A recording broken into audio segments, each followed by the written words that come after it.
have a spaceship here. This was from one of the Star Trek games. I think it was a made-up spaceship. I don't even remember the name of it, but anyways, it's a good spaceship for us to play with. I'm going to convert this to a wireframe in these two viewports, and I'll leave it as a solid, smooth view here in the perspective viewports. Also, I've set up my viewports a little differently this time, and you can do that from Customize, Viewport Configuration, and you can go to Layout, and you can pick any of these different layouts you want. You can see this is the one that I have now.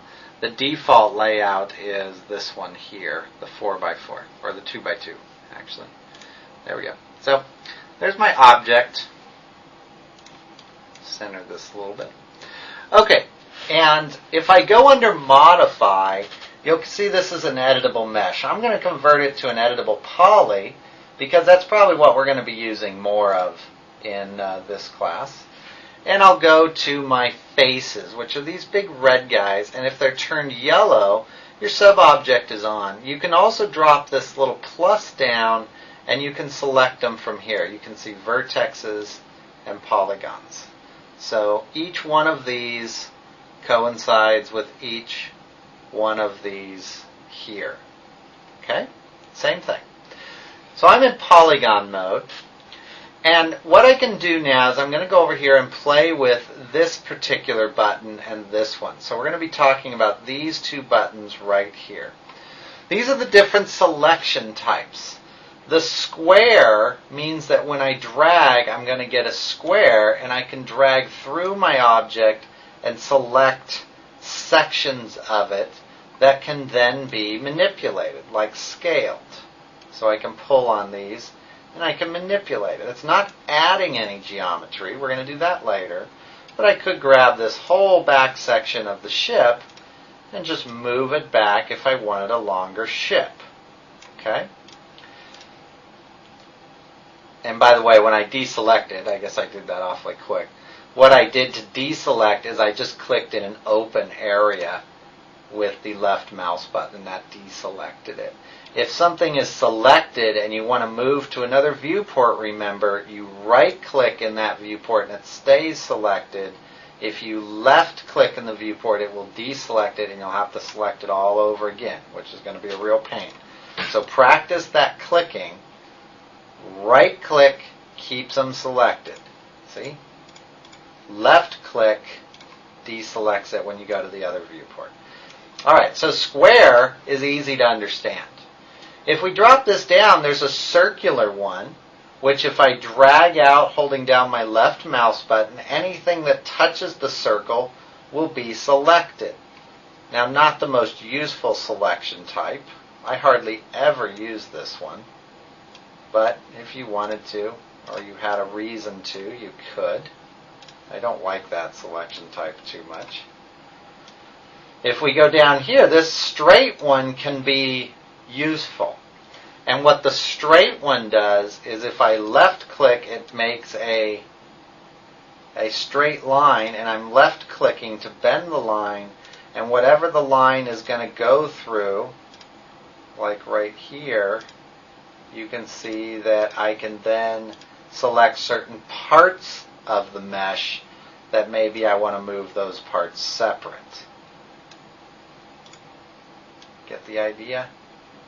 See, those parts are going to move separate. That's this one. Looks like a little kind of messed up Pac-Man type of thing. This one's really fun, although I don't use it a lot.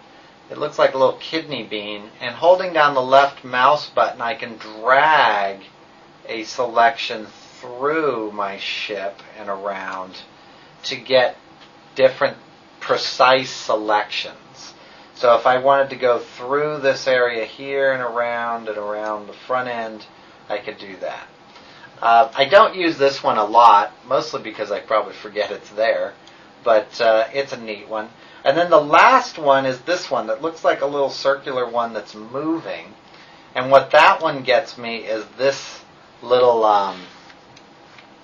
circular thing. And I can paint over sections of my ship to select them if I want to, like so. and you can see that I can grab sections.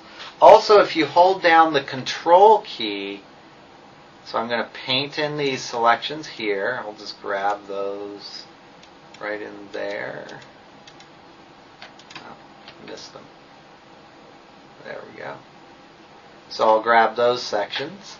And then if I hold down the Control key, I can grab other sections as well if I want to manipulate those. So holding down the Control key will add to the selection. Using that same process, I can, let's grab all these areas right here. There we go. I'll hold down the Control key. I'll grab these right across this area.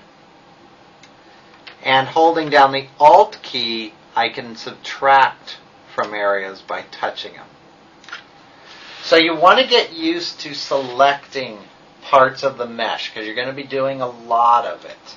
And I'm going to go back up here to the square one.